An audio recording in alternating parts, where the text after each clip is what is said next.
She's obviously from New Brunswick, but she has been working across Canada to recruit our youth into boots, not suits, so that we can build the economy of the future, make our country strong again to stand up against American economic aggression. And here we are in St. John, not by any coincidence. We're in this place because it symbolizes both our long history and our optimistic future. This is the place where we come to move our products over the Atlantic to the world.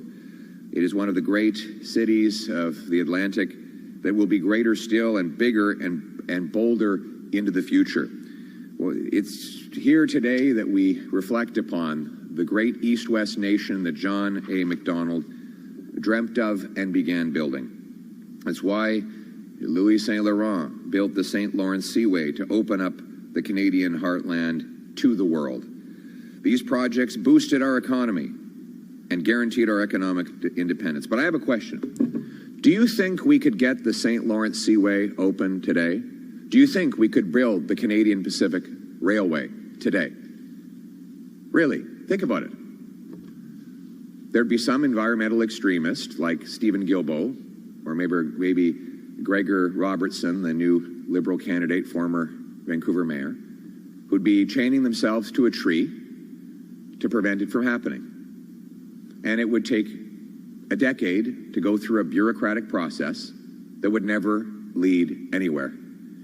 How many projects have the Liberals killed already? 16 major energy projects, $176 billion that we know of. There were 18 LNG liquefaction plants proposed 10 years ago when the Liberals took office. Not one has been completed. The only one that's close was approved by the previous Harper government. They blocked two major pipelines, both the Energy East and the Northern Gateway pipeline. Mr. Carney testified in committee against the Northern Gateway pipeline, which would have allowed us to move 500,000 barrels of oil to Asia every single day. Now that oil goes to the Americans at a discount, making us even more dependent on what is now a very aggressive southern neighbor. It is time to reverse the lost Liberal decade of blocking projects and moving money out of the country. It is time to take back control and relaunch our economy, to unleash our energy sector and bring home our jobs and powerful paychecks. It is time to turn Canada into an economic fortress that puts our country first for a change. With Donald Trump threatening our country with tariffs, we need big projects that link our regions east to west. We need to be able to get our resources across Canada, bypassing America, so we can trade more with each other and sell our resources to the world. Under the Liberals, this kind of big thinking has become impossible. The average time it takes to get a mine approved is 17 years, 23% longer than Australia, 38% longer than in the U.S. Canada now ranks 23rd in the World Bank's ease of doing business. We fall in 7 places. We're the second slowest country in all of the 36-nation OECD to get a building permit, the second slowest.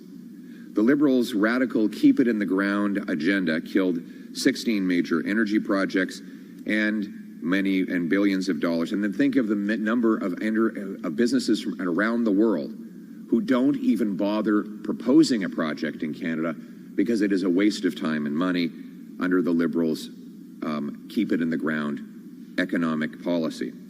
Since the Liberals killed the Energy East pipeline, and let's make no mistake, they did kill the Energy East pipeline. You know, they'll claim that TransCanada just changed its mind. Really? So the company spent $1 billion on getting the project approved, only to sort of one day say, oh boy, the price of oil has gone down this week, we're going to cancel the whole thing. Give me a break. This is a 100-year investment. It doesn't get canceled because the weekly price of oil went down. It got canceled because the Liberals changed the rules in the middle of the game. And let's be clear, Liberal No New Pipelines Law C-69 will make it impossible for any other project to ever get approved in this country. And Mark Carney could have repealed that law.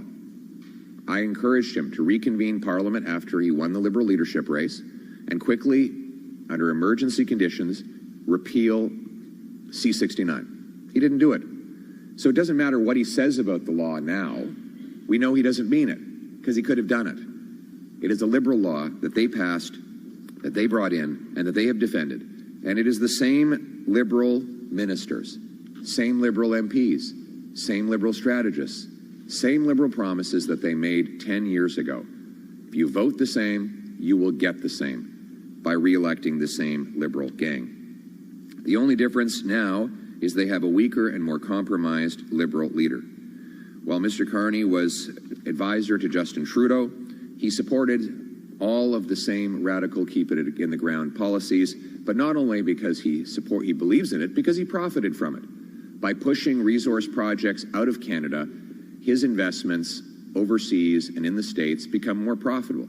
Less competition from Canada means globalist elites like him get richer and fatter.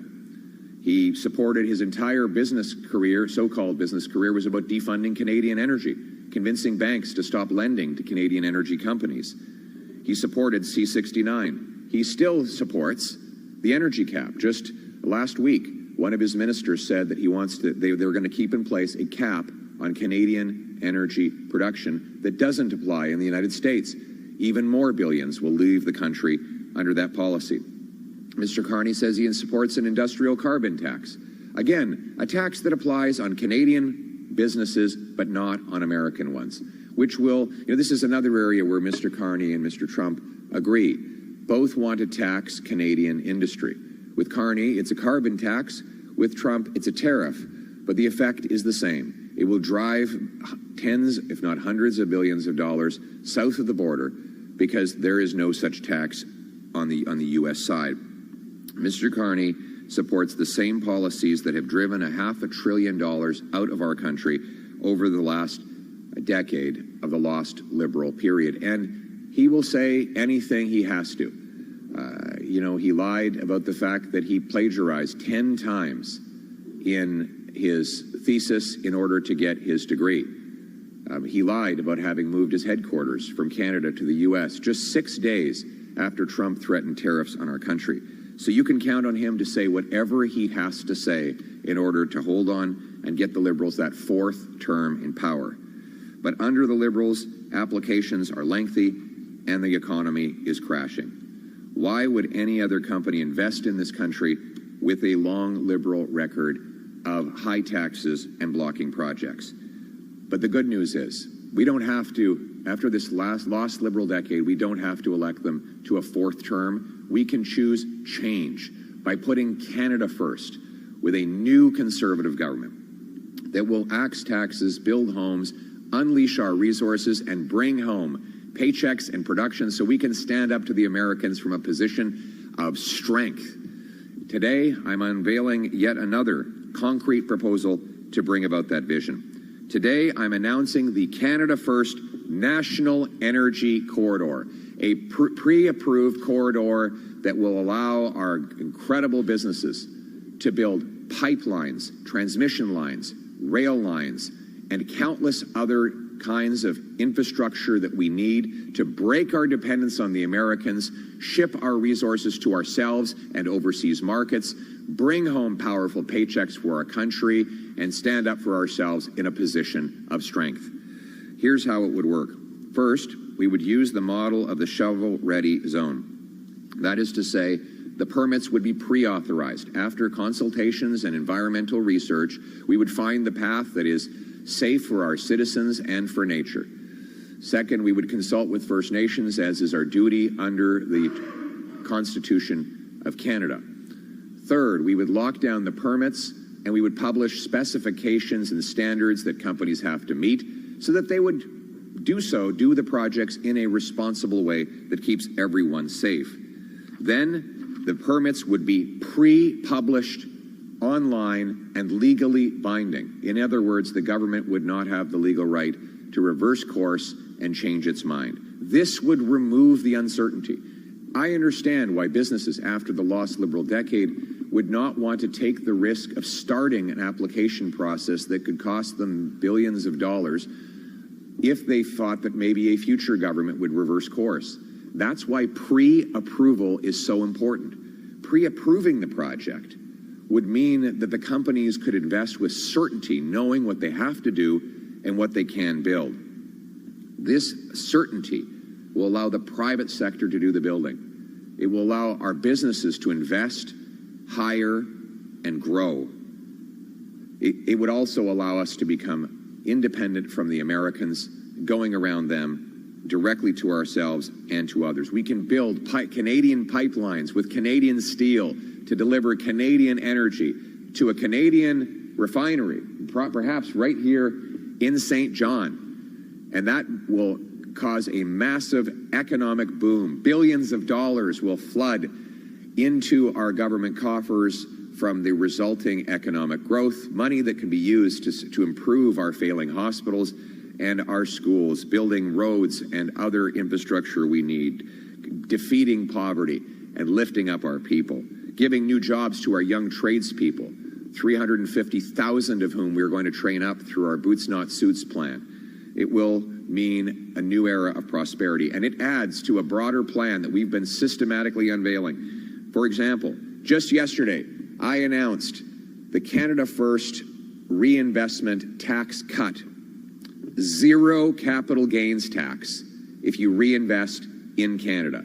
You sell your business and you reinvest in a Canadian stock that funds Canadian economic growth, zero capital gains tax. You sell a rental property and reinvest it in building a new home in Canada, zero capital gains tax. You're a company that wants to sell a vacant piece of land to reinvest in building a new factory in Canada, zero capital gains tax. You want to take your money out of Canada to a foreign jurisdiction, you will pay capital gains tax. That's why it's called Canada First. We're going to be bringing home hundreds of billions of dollars and unleashing a boom. This will be economic rocket fuel for our Canadians to launch above and beyond the Americans. We will cut income tax by 15% for the average worker and senior.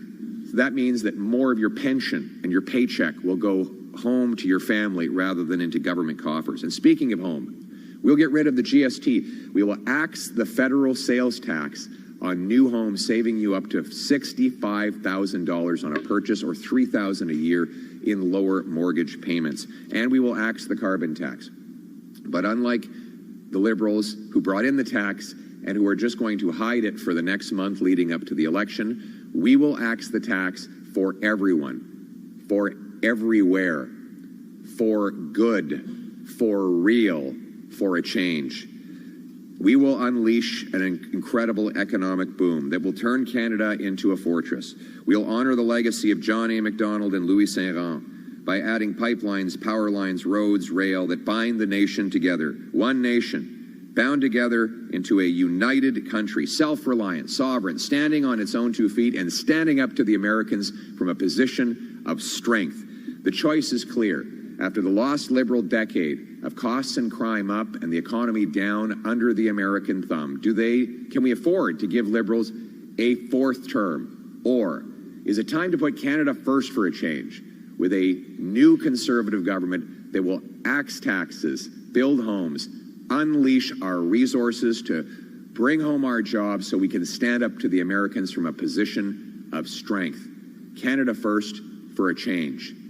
Let's bring it home.